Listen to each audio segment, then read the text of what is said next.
Praise God, purihin ang ating Diyos mga kaibigan sa oras na ito.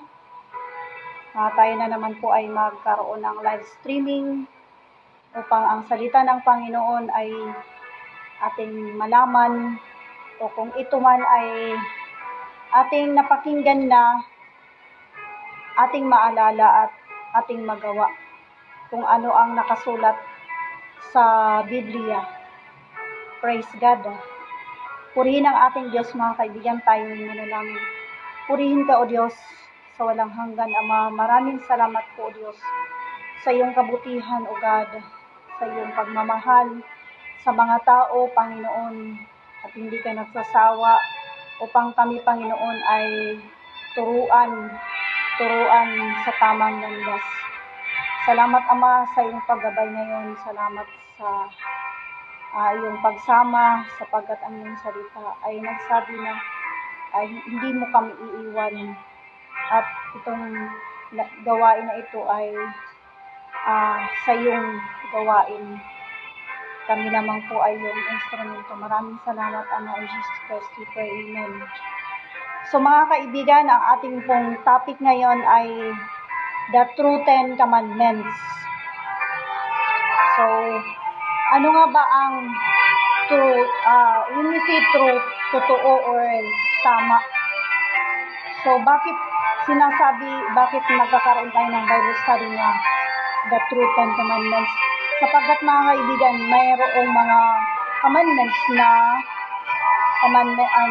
ang 10 commandments ng ating Panginoon ay binago ng mga tao, mga kaibigan. So, ngayon, ating ikukumpara kung alin ang tama at alin ang hindi tama. Tayo po ay magbabasa ng Biblia. Atin pong tatandaan mga kaibigan na tayong lahat po ay gumagamit po ng Biblia. Bilang mga Kristiyano, lalong-lalo na dito sa Pilipinas, yung mga Kristiyano po ay gumagamit ng Biblia. Kaya mga kaibigan, tingnan natin at suriin natin ng mabuti kung ano ang tamang commandments or the true 10 commandments of God. So yun mga kaibigan, ating isimulan kaagad mga kaibigan ang 10 utos, the true 10 commandments written in Exodus chapter 20 verse 1 to 17. Praise God. And we will praise God, ating ikukumpara mga kaibigan itong 10 commandments ng ating Diyos sapagkat ito'y binago ng tao. So, ang unang commandment ay mababasa sa Exodus chapter 20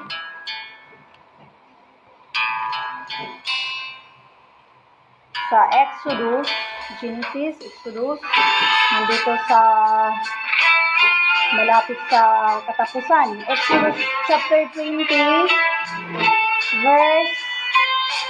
sabi dito sa verse 1, sinabi dito sa Biblia, at sinabi ng Diyos ang lahat ng salitang ito na sinasabi. Yun ang unang commandments, ang sinasabi ng Diyos, ang una, ako ang Panginoon mong Diyos na naglabas sa iyo sa lupain ng Ehipto sa bahay ng pagkaalipin. Ang first commandment, mga kaibigan, ito na sinabi ng ating Diyos.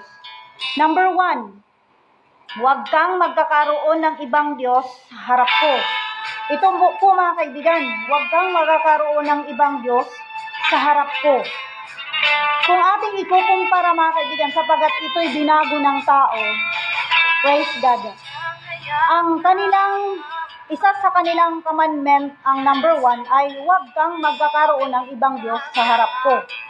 So makikita pa nga yan mga kaibigan sa loob ng simbahan. So kung ating titingnan, number 1, huwag kang magkakaroon ng ibang Diyos sa harap ko. Ikinumpara mga kaibigan, number 1 din, huwag kang magkakaroon ng ibang Diyos sa harap ko. Tama. Correct po mga kaibigan ang kanilang commandments. Titingnan natin kung asan yung mali mga kaibigan. Ang ikalawang utos or second commandment ay sinasabi dito. Sa verse 4, huwag kang magkakaroon, ikalawang commandment po ito, second commandment, huwag kang gagawa para sa iyo ng larawang inanyuan o ng kawangisman ng anumang anyong nasa itaas sa langit o ng nasa ibaba sa lupa o ng nasa tubig sa ilalim ng lupa. Anong ikalawang utos mga kaibigan? Huwag kang magkakaroon ng para sa iyo ng larawang inanyuan o ng kawangisman ng anumang anyong nasa itaas sa langit. Ibig sabihin, kahit kawangis ng Diyos, ay huwag po tayong gagawa ng mga larawan. Praise God, sabi dito. O kawangis man, ikapantay, ikaagapay, ikapareho sa ating Diyos, sapagkat ang ating Diyos ay nasa ikatlong langit. Sabi dito na huwag kang gagawa para sa iyo ng larawang inanyuan o kawangis man ng anumang anyong nasa itaas sa langit, kahit kawangis ng Diyos, o nasa ibabaw ng lupa, o nang nasa tubig sa ilalim ng lupa. Huwag mong yuyukuran sila o paglilingkuran man sila. Praise God. So ito po ang ikalawang utos mga kaibigan ng ating Diyos. Ngunit kung ating titingnan mga kaibigan, praise God, ito po ay nawala na po mga kaibigan. Tinanggal na po itong ikalawang utos ng ating Diyos. Praise God. Tinanggal po ang ikalawang utos. Ano ang kanilang ginawa mga kaibigan? Sapagkat tinanggal nila ang ikalawang utos, ang naging number 2 or yung ikalawa nila, ginawa nila na ikalawa, yung number 3. So, tandaan po natin, tinanggal po nila ang ikalawang utos. Ano yung ikalawang utos mga kaibigan? Na hindi dapat gumawa ng mga kawangis, yung mga ribulto o mga larawan na inanyuan na kahit kapareho ng larawan ng ating Diyos na nasa itaas sa langit. Sapagkat tinanggal, ginawa mga kaibigan nila na yung number 3 na, di ba, wala na silang number 2. Yung number 3, tingnan natin yung ikatlong utos. Mababasa yan sabi dito, huwag mong babanggitin ang pangalan ng Panginoon mong Diyos nang walang kabuluhan. Sabi dito, huwag babanggitin. Sa verse 7 yan makikita mga kaibigan. Sa Exodus chapter 20 verse 7, huwag mong babanggitin ang pangalan ng Panginoon mong Diyos nang walang kabuluhan, sapagkat hindi aariin ng Panginoong walang sala ang bumabanggit ng kanyang pangalan sa walang kabuluhan. Ito po yung number 3. Ngunit mga kaibigan, sapagkat nawala na po, sapagkat binago ng tao ang ikalawang utos, tinanggal nilang ikalawang utos, kaya yung number 3 na huwag mong babanggitin ang pangalan ng Panginoon mong Diyos ng walang kabuluhan, ginawa nila na number 2. So, ibig sabihin, wala nang number 2. Number 3 na kaagad sila. Nag-escape na kaagad. So, ang nangyari mga kaibigan, yung number 4 na commandment, sabi dito na alalahanin mo ang araw ng Sabat upang ipangilin. Ito mga kaibigan, yung number 4, mababasa yan sa Exodus chapter 20 verse 8, alalahanin mo ang araw ng Sabat upang ipangilin. Yun ang ikalawang utos. Ginawa nilang ikaapat na utos na alalahanin mo ang araw ng Sabat na number 3. Sapagkat nawala na ang number, alalahanin mo ang araw ng Sabat upang ipangilin, ginawa nilang number 3. Tandaan, number 4 yan, ngunit ginawang number 3. Sapagkat nawala na po ang number 2. Number 5, sabi dito, igalang mo ang iyong ama at ang iyong ina. Mababasa yan sa Exodus chapter 20 verse 12. Igalang mo ang iyong ama at ang iyong ina. Sabi dito, upang ang iyong mga araw ay tumagal sa ibabaw ng lupa na ibinibigay sa iyo ng Panginoon mong Diyos. Yun mga kaibigan, ang ikalimang utos. Sapagkat tinanggal nilang ikalawang utos, kaya yung ikalimang utos, ginawa nilang yung igalang mo, ika-4 na nautos. Praise the Lord, ika-4. Imbis na ika-5 utos, ginawang ika-4 sapagat tinanggal nga ang ika-2 utos. Sunod mga kaibigan, ang ika-6 na utos. Dito sa Biblia mababasa sa Exodus chapter 20 verse 13. Huwag kang papatay.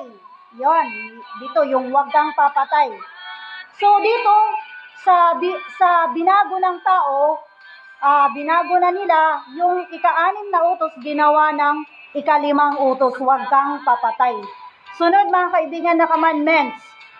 Sunod na commandment, huwag kang mangangalunya. Mababasa yan mga kaibigan sa Exodus chapter 20 verse 14. Yung huwag kang mangangalunya. Huwag kang mangangalunya. ika-7 utos yan mga kaibigan. Ngunit ginawa nilang ika-6 na utos. Ano ang ating ebidensya mga kaibigan?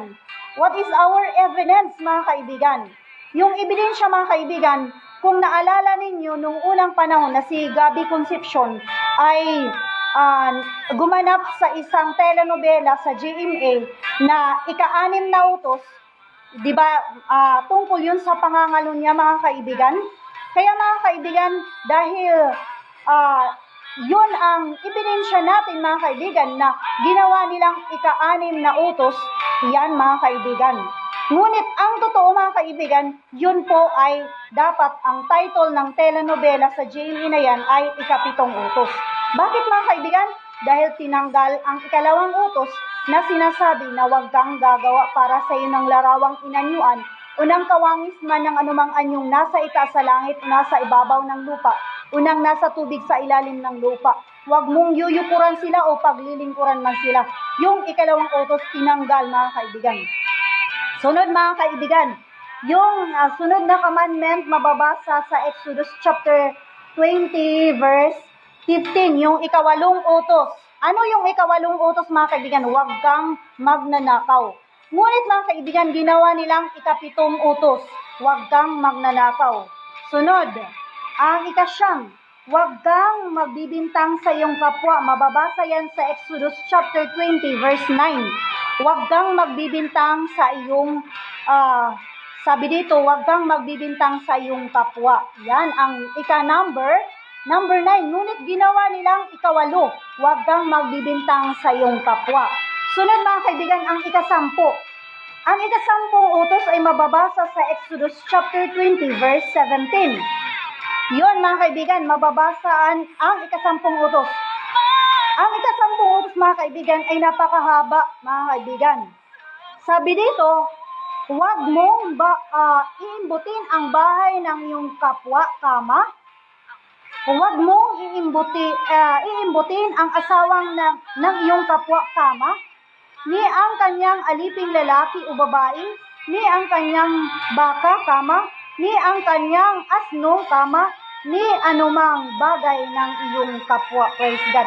So yun mga kaibigan, mahaba po yung ika-10 utos. Ngunit mga kaibigan, ginawa nila itong ika-9 na utos sapagkat tinanggal nila ang ika-2 utos. Ginawa nila ang naging ika-9 na utos na yung ika-10, yung part or bahagi ng ika-10 utos ay ginawang ika-9 na utos. Huwag mong iimbutin ang bahay ng iyong kapwa at tinuldukan.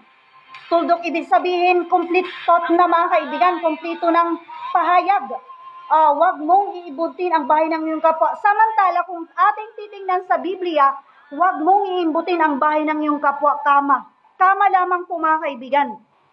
Ngunit dito mga kaibigan, bininagyan ng tuldok mga kaibigan. Praise God. Sapagkat kulang na po sila ng isang utos, tinanggal ang ika-2 utos, yung kama, di ba, kama lang ang dapat dito sa huwag mong imbutin ang bahay ng iyong kapwa, ginawa nilang isang pangungusap mga kaibigan upang maging ika-10 utos. Upang sila'y hindi mahalata na mga kaibigan na yung commandments nila ay 9 na utos lang pala. Praise God. So dito mga kaibigan, yung ginawa nilang ika-10, hinati nila yung ika-10 utos, bali yung ika-9 at ang ika-10 equals to the 10 commandments lamang po yun mga kaibigan. So hinati lamang po nila sapagkat dito sa Biblia ay kama lamang po. Huwag mong iimbutin ang asawa ng iyong kapwa. Yun ang ginawa nilang ika-10 utos. Napakahalaga po mga kaibigan, praise God, ang tinanggal ng mga tao mga kaibigan. Na ang utor nito mga kaibigan, tinanggal nila ang 2 utos sapagkat mga kaibigan, praise God, hallelujah, sapagkat ating nakikita naman po mga kaibigan kung ano ang ating nakikita. Makikita yan natin sa loob ng simbahan. Sabi dito sa Biblia, huwag kang gagawa para sa iyo ng larawang inanyuan o kawangis man ng anumang anyong nasa itaas sa langit. Kahit kawangis o larawan ng ating Diyos, ay huwag po tayong gagawa ng mga larawan o kawangis man ng ating Diyos. Kahit dito sa lupa mga kaibigan.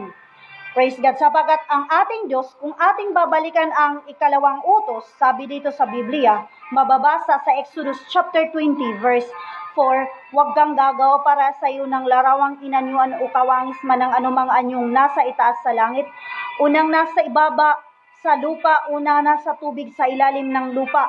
Mayroon pang explanation dito sa Biblia sa verse 5, huwag mong yuyukuran sila.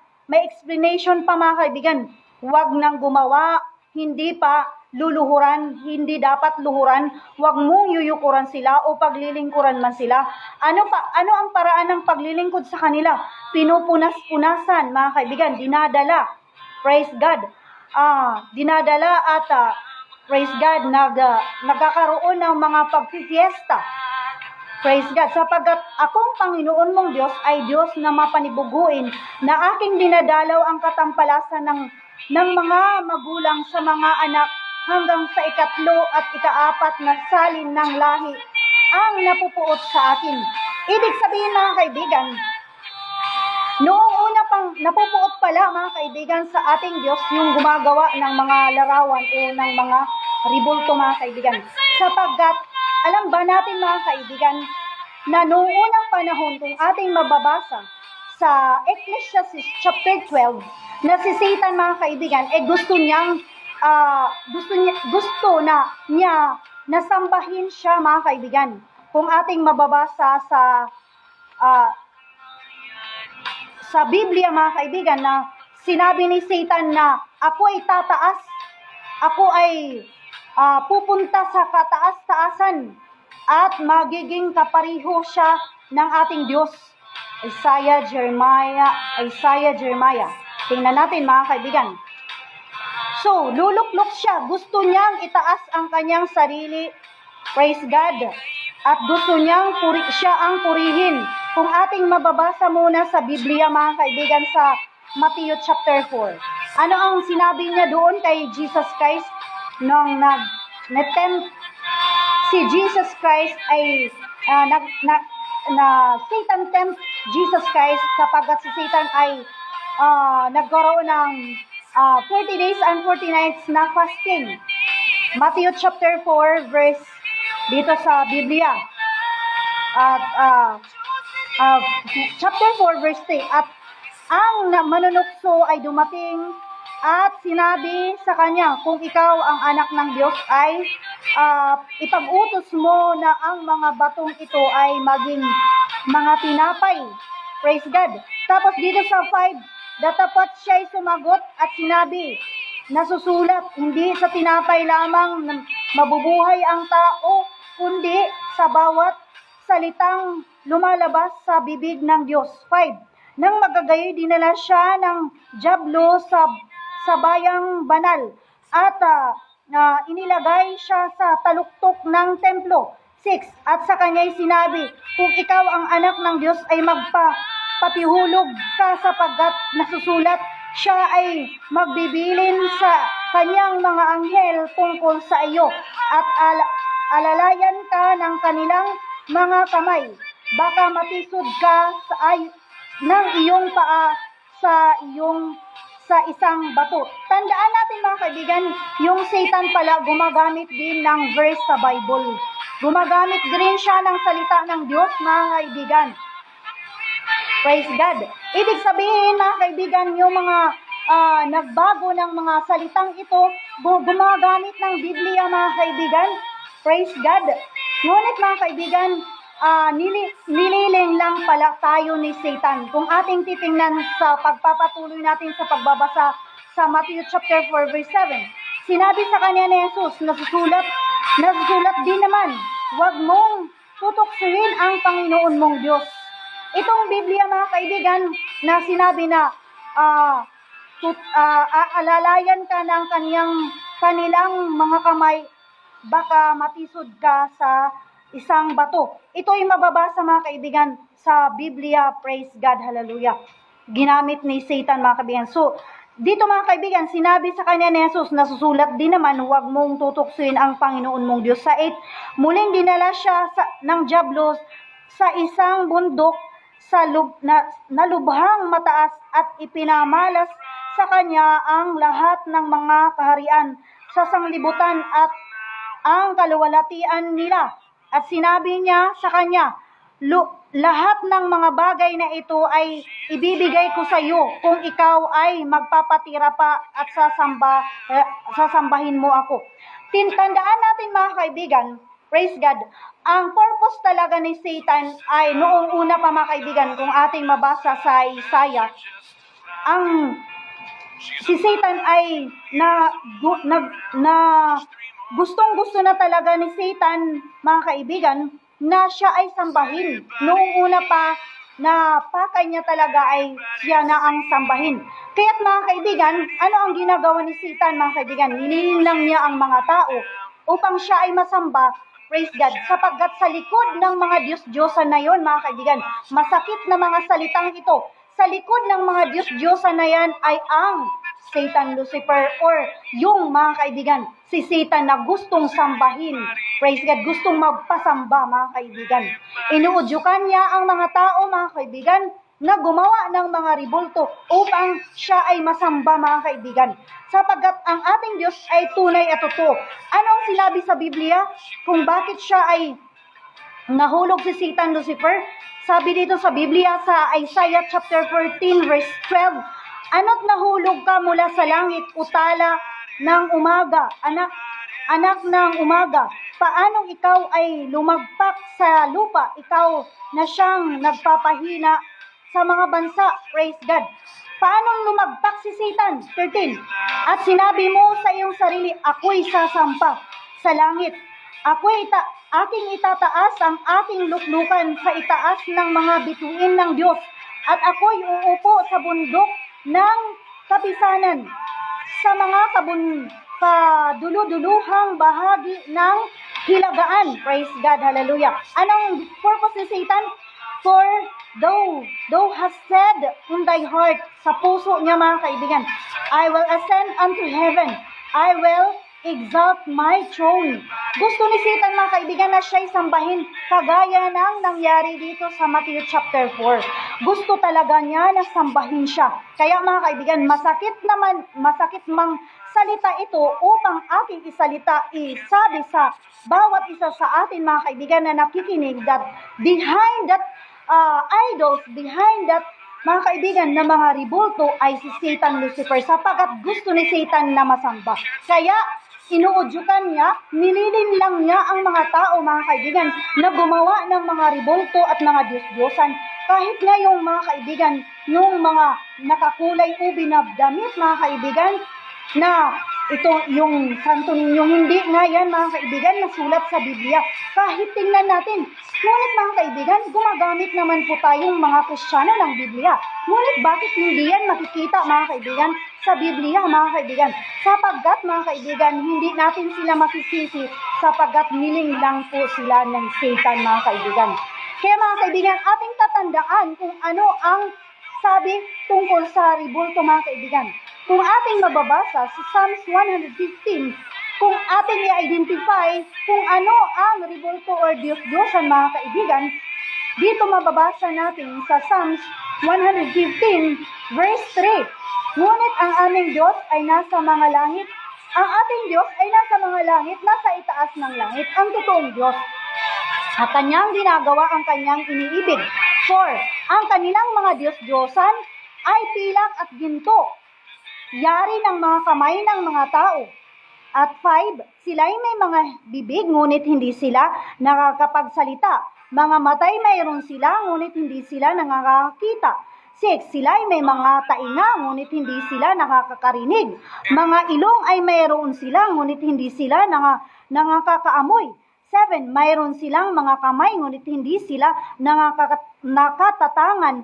Mga paa ay mayroon sila, ngunit hindi sila makakalakad. Sabi pa nga mga kaibigan sa Biblia, kailangan pang mayroon na silang mga paa. Kung ating babalikan mga kaibigan, mayroon silang bibig, hindi nakakapagsalita. Sino yan mga kaibigan? Mayroon silang tainga, hindi nakakarinig. May kamay, hindi nakakatulong, di ba mga kaibigan? Hindi nakakapagsalita. Mayroon silang mga paa, ngunit hindi sila nakakakalakad.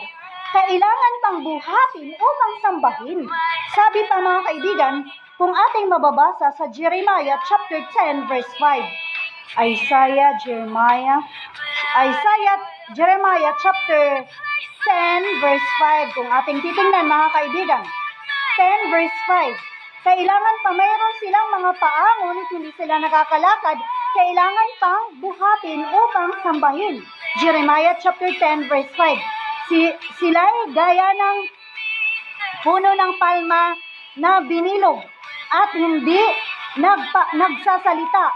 Kinakailangang pasanin sapagkat hindi na makakalakad. Praise the Lord. Kailangan pang pasanin sapagkat hindi nakakalakad mga kaibigan. Praise the Lord. Ito po ang ikalawang utos na tinanggal po ng mga tao. Ano ang ginawa mga kaibigan ng mga tao noong unang panahon? Sapagkat noong una pang panahon, inuudyukan na talaga ni Satan na ang mga tao ay gumawa ng mga Diyos-Diyosan at rebulto. Noong si Moises mga kaibigan ay pumunta sa Mount Sinai sapagkat ibibigay ng Diyos sa Mount Sinai ang 10 utos. Praise God. Ngunit mga kaibigan, sapagkat matagal siya doon, 40 days or 40 nights siya doon sa Mount Sinai, yung mga Israelites dito sa baba sa bukid mga kaibigan, yung mga Israelites, ang ginawa nila mga kaibigan, gumawa sila ng mga sabi nila sa kanilang sarili, patay na siguro si Moises sapagkat napakatagal naman niya na bumalik. So yun mga kaibigan, ang ginawa nila mga kaibigan, sabi nila, gumawa tayo ng ating Diyos. Sabi dito mga kaibigan sa Genesis, gumawa tayo ng ating Diyos. At ating bumababase din sa Exodus, mga kaibigan, gumawa tayo ng ating Diyos. At alam ba natin mga kaibigan, yung mga bulawan or mga gold mga kaibigan, yung mga ginto na nakuha nila o nadala nila galing sa Egypto sapagkat sila'y naglakbay at pinalaya sila ng Diyos. Gusto ng ating Diyos na mapunta sila sa land of promise sa Canaan. Mula sa Egypt na kaibigan, sila'y pinalaya, dinala nila ang mga ginto na, praise God, dinala nila sa kanilang mula sa Egypt mga kaibigan. At alam ba natin mga kaibigan, yung mga Israelites, ipinakita pa nga ng ating Diyos kung gaano siya mga kaibigan ka-powerful sapagkat sila ay praise God, they able to came across lakbay or pasensya na mga kaibigan, itong ating praise God, ating cellphone. So dito mga kaibigan, yung mga Israelites, ipinakita pa nga mga kaibigan ng Diyos sa kanila na sila ay talagang ang Diyos ay so powerful na nakalakbay sila, nakatabok, hawaray-waray pa. Praise God. They were able to came across the Red Sea mga kaibigan, yung dagat na pula, sapagkat mga kaibigan, praise God, sila hinahabol na mga kaibigan ng mga Egyptians. So yung dagat mga kaibigan ay nahati at sila'y nakapaglakbay sa gitna ng dagat mga kaibigan. Nakita nila ang power ng ating Diyos mga kaibigan. Ngunit nung nawala lang sa kanila si Moises for kung di ako nagkakamali ng 40 days at 40 nights, yung mga ginto na nakuha nila mula sa Egypt mga kaibigan ay ginawa nilang rebulto at ginawa nila mga kaibigan na golden calf mga kaibigan. At ano ang idineklara nila mga kaibigan? Nagkaroon sila ng nagfiesta sila mga kaibigan, sinayawan nila, Praise God. At nag-inuman sila mga kaibigan. Praise God. Ano pang ginawa nila? At yung ribulto na yun ng golden calf, mga kaibigan, idineklara nila sa kanilang sarili. Idineklara nila sa bawat isa sa kanila na sinabi nila na itong ribulto na ito, na golden calf, ito ang ating Diyos ngayon. At itong ribulto na ito ang nagtulong sa atin upang tayo ay praise God, makatabok dahil? Makatawid, praise God. Upang makatawid, mga kaibigan, sa dagat na pula sa Red Sea, mga kaibigan. Dineklara nila na itong Diyos-Diyosan, itong ribulto ng golden calf, ito ang nagligtas sa atin. Napakasakit na bagay, mga kaibigan. Ganon din ang nangyayari sa atin sa oras, sa ating kapanahunan ngayon na kailangan tayong gumising mula sa pagsamba sa mga Diyos-Diyosan at sa mga ribulto. Anong ginagawa ang sinasabi natin, mga kaibigan, sa mga Diyos-Diyosan at sa mga ribulto? Kapag tayo'y nagkakasakit nung unang panahon, ako po ay isang nalinlang din sa pagsamba sa mga Diyos-Diyosan at ribulto. Kung ako ay nagkakasakit, ay pinapahid ko yung aking kamay sa mga ribulto, at kung nasaan yung masakit sa akin, din pinapahid, mga kaibigan. Ngunit mga kaibigan, praise God, ang Diyos pala ay nasusuklam sa mga bagay na yun. Yung mga nagsisigawa ng mga ribulto, mga kaibigan, mayroon silang mga kamay, hindi nakakatulong, mayroong mga paa, hindi mga kaibigan, nakakalakad, kailangan pang buhatin upang sambahin. Praise the Lord. Sino yan, mga kaibigan? Imulat po natin ang ating mga mata. Praise God. At huwag na tayong sumamba. At ikalawang utos po yan ng ating Diyos, mga kaibigan, na huwag talaga tayong sumamba sa mga Diyos-Diyosan at sa mga ribulto. Yan ang sinabi, mga kaibigan, sa Biblia. Sabi pa nga ba dito, mga kaibigan, sabi sa Exodus chapter 20, huwag kayong gumawa ng Diyos-Diyosan o ribulto na ika-aagapay sa akin. Praise God. Sabi dito, mga kaibigan, inulit na naman ng ating Diyos. Pagkatapos niyang sinabi ang 10 Commandments, sinabi na naman ulit ng ating Diyos, mga kaibigan, sa Exodus chapter 20, verse 23, huwag kayong gagawa ng ibang mga Diyos na iaagapay sa akin. What do we mean by iaagapay sa atin? Replacement sa akin, sabi ng ating Diyos. Huwag tayong gumawa ng mga Diyos-Diyosan o mga ribulton na iaagapay sa akin ng mga Diyos na pilak o Diyos na mga bato, Diyos na mga kahoy, mga kaibigan. Huwag kayong gagawa, mga kaibigan, sapagkat itong ating Diyos ay Diyos na mapanibuguin. Parurusahan ko hanggang sa 3 at 4 ng salin ng lahi ang ayaw sumunod sa akin. Yan ang sabi ng Biblia, mga kaibigan. Praise the Lord. Sabi sa Biblia, parurusahan ko. Anong sabi dito? Huwag mong yuyukuran sila o paglilingkuran man sila. Ano yung paglilingkod, mga kaibigan? Pag-usapan muna natin yung paano ang paglilingkod kay Satan, Lucifer. Paano ang paglingkod, mga kaibigan, ng mga Diyos-Diyosan at mga ribulto.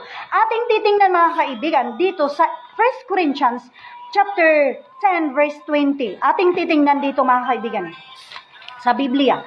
Sabi dito ni Apostle Pablo sa 1 Corinthians chapter 10, verse 20. Anong sinabi dito ni Apostle Pablo?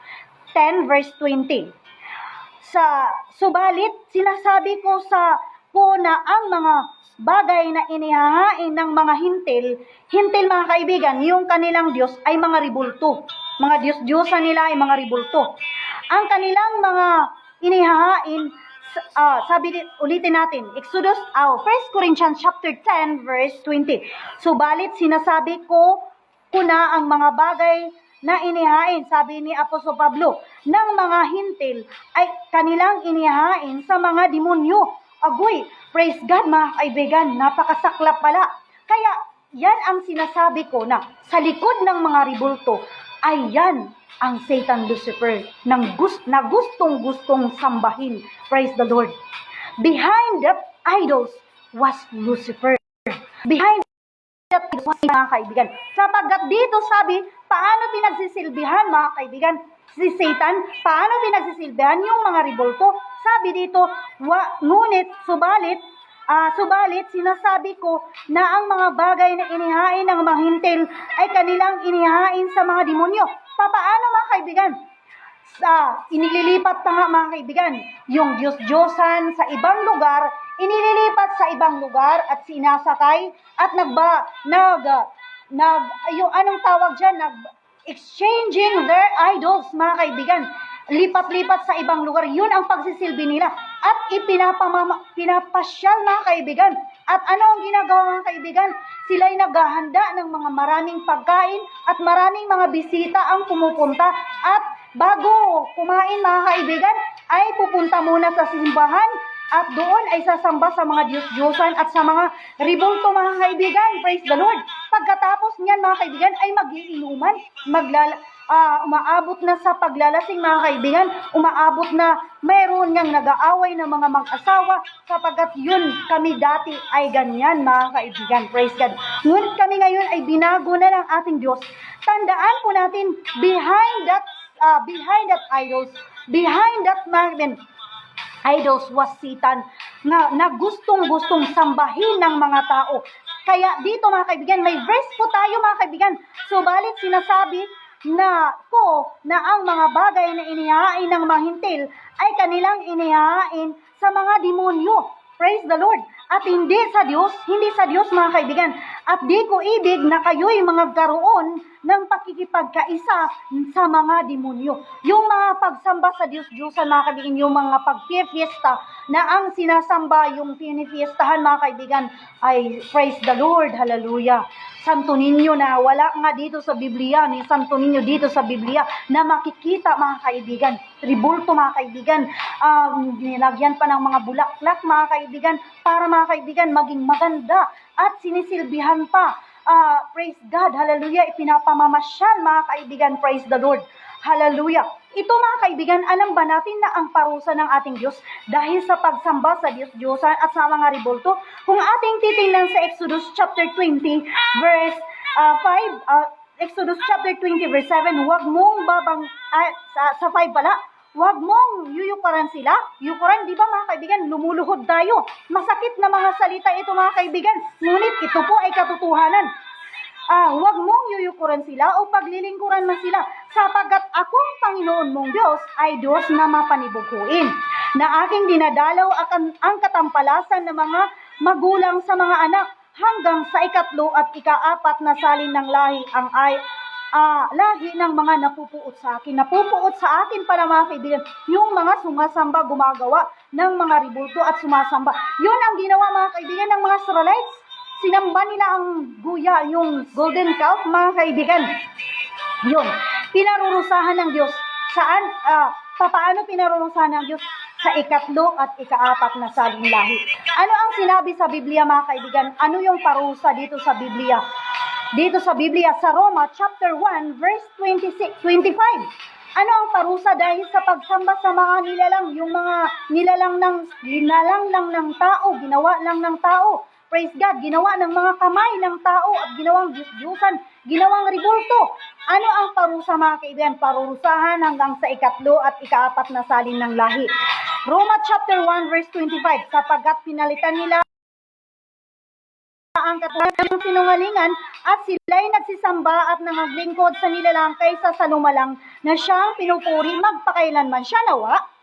26, dahil dito'y binigay sila ng Diyos ng mahalay na pita. Ito ang parusa mga kaibigan. Ibinigay na lang sila ng Diyos ng mahalay na pita sapagkat pinalitan nila ang kanilang babae ng katutubong kagamitan niyaong nalalaban sa katutubo.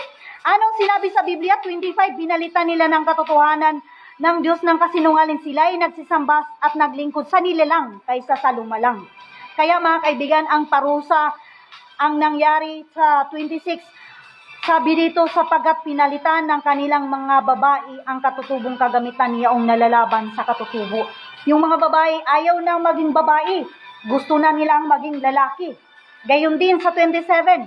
At gayon din naman ang mga babae na nanghiwa na ang mga katutubong kagamitan sa mga babae ay nagingas ng kanilang karumihan ng pita, ng isa't isa. na gumagawa ng kahalayan ang mga lalaki sa kapwa lalaki. Praise the Lord. Gumagawa ng kahalayan ang lalaki sa kapwa lalaki. Yung mga lalaki ayaw na sa mga babae, ngunit gusto ng kapwa lalaki na gumagawa ng kahalayan. Nagbabasa lamang po ako ng Biblia, mga kaibigan, na gumagawa ng kahalayan ang mga lalaki sa mga kapwa lalaki at tumatanggap ng kanilang sarili ng kagantihan ng kanilang pagkakamali. Praise the Lord. Masakit na mga salita, mga kaibigan, ngunit ito po ay sobrang katotohanan. Paano natin sasambahin ang ating Diyos? Paano natin sasambahin ang ating Diyos? According sa Biblia, mga kaibigan, sa John chapter 4 verse, tingnan natin dito sa John chapter 4 verse 23 to 24. Anong sinabi sa Biblia, mga kaibigan?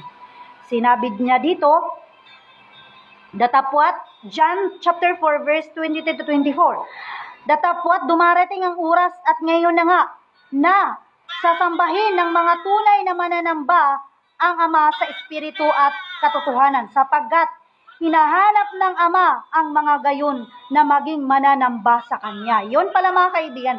Kailangan pala, mga kaibigan, na sambahin ang Diyos sa Espiritu at sa katotohanan. Yung hindi natin nakikita, yung katotohanan na nasa ikatlong langit, yung ating Diyos, mga kaibigan. Jesus said, I am the way, the truth, and the life. Ang ating Diyos, si Jesus Christ, siya ang truth, siya ang katotohanan, mga kaibigan. Ang Diyos ay Espiritu at ang mga sa Kanya ay nagsisamba ay kinakailangan magsisamba sa Espiritu at sa katotohanan. Sabi ng ating Diyos sa Roma na, sabi din niya, mga kaibigan, nung yung mga apostol, mga kaibigan, ay nag-preach ng Word of God, sinabi ng Espiritu ng ating Diyos, wag kayo dyan. Hindi sila tinulutan ng Espiritu ng ating Diyos. Sabi din sa Biblia, mga kaibigan, 2 o 3 nag-uusap sa Kanyang pangalan ay nasa kalagitnaan ng ating Diyos na si Jesus Christ. Sapagkat si Jesus Christ ay Espiritu, mga kaibigan. Sabi pa nga sa Biblia, mga kaibigan, dito sa 1 John chapter 4, kung ating titingnan, 1 John chapter 5 verse 20. Sabi dito, mga kaibigan, sa 1 John chapter 5 verse 20. At tayo ay sabay dito, mga kaibigan, upang ating makilala siya na totoo at tayo nasa Kanya na totoo sa makatuwid baga sa kay Jesus Christ. Kay Jesus Christ, ito ang tunay na Diyos. Sabi dito, ito ang tunay na Diyos at buhay na walang hanggan.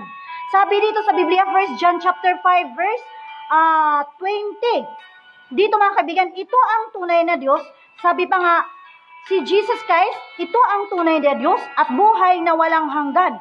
At sabi niya, mga kaibigan, sa 21, mga anak ko, magsilayo kayo sa mga Diyos-Diyosan. Ibig sabihin, mga kaibigan, si Jesus Christ po ay hindi Diyos-Diyosan. Si Jesus Christ po ay totoo, mga kaibigan. Nandoon siya, mga kaibigan, sa ikatlong langit. Siya po ang Jesus is the way, the truth, and the life. Totoo, mga kaibigan. Sabi dito, mga kaibigan, dito sa Biblia, ulitin ko, sa 1 John chapter 5, verse 20, sabi dito, mga kaibigan, si Yesu Kristo, ito ang tunay na Diyos at buhay na walang hanggan. 21, mga anak, mag-ingat kayo sa mga Diyos-Diyosan. Lumayo tayo sa mga Diyos-Diyosan o sa mga ribulto. Kaya, mga kaibigan, ang pagsamba sa ating Diyos sa John chapter 4, verse 23 to 24, na sa Espiritu at sa katotohanan, mga kaibigan. Sambahin natin ang ating Diyos sa Espiritu at katotohanan. Hindi natin nakikita ang ating Diyos. Amen? Nandoon siya sa ikatlong langit, according sa Biblia, mga kaibigan. At ang ating Diyos, si Jesus Christ, ay siya po ang walang hanggang Ama. Ang ating Diyos, si Jesus Christ, ay walang hanggang Ama, according sa Isaiah chapter 9, verse 6. Siya po ang ating Ama. Siya po ang ating Diyos. Mga kaibigan, kung ating babasahin, Isaiah chapter 9, verse 6, sapagkat sa atin ipinanganak ang isang bata, si Jesus Christ ang tinutukoy. Sa atin ibinigay ang isang anak na lalaki at ang pamamahala ay maatang sa kanyang balikat at ang kanyang pangalan ay tatawaging kamangha-mangha, tagapayo, makapangyarihang Diyos. Sino to, mga kaibigan? Si Jesus Christ. Walang hanggang Ama. Walang hanggang Ama si Jesus Christ at Pangulo ng Kapayapaan. Si Jesus Christ po mga kaibigan ang ating sambahin. Si Jesus Christ na nandoon sa ikatlong langit, yan po ang ating sambahin. Huwag sa mga ribulto mga kaibigan. Sapagat behind ito na ribulto, sa likod ng mga ribulto na yan, ay si Satan Lucifer na gustong sambahin. Praise God. Gusto niya na sambahin ng mga tao, mga kaibigan. Kaya ang nangyayari mga kaibigan, dahil ayaw nilang sundin ng ating Diyos, nagiging bakla at nagiging tumboy. Masakit na mga salita mga kaibigan.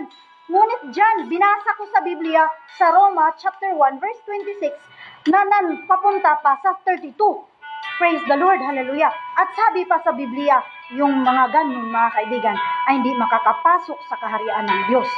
Sabi din mga kaibigan sa Revelation 21 verse 8, ngunit sa mga duwag at sa mga hindi mananampalataya, sa mga kasuklam-suklam, dito, sa mga mamamatay tao, sa mga mapakiapid, sa mga manggagaway, at sa mga mapagsamba sa Diyos-Diyosan, at sa lahat ng mga sinungaling, ang kanilang bahagi ay sa dagat-dagatang nagniningas sa apoy at asupre na siyang ikalawang kamatayan. So, yun po ito ang tinatawag mga kaibigan na impyerno, ikalawang kamatayan. Yung iba hindi ito nananampalataya na mayroong impyerno. Ngunit mga kaibigan, kung ating titingnan ang bulkan, ano ang elemento ng bulkan? Asupre, mga kaibigan. At kung ating din titingnan yung impyerno, mga kaibigan, sabi dito, ang kanilang bahagi is sa dagat-dagatang nagniningas sa apoy at asupre na siyang ikalawang kamatayan.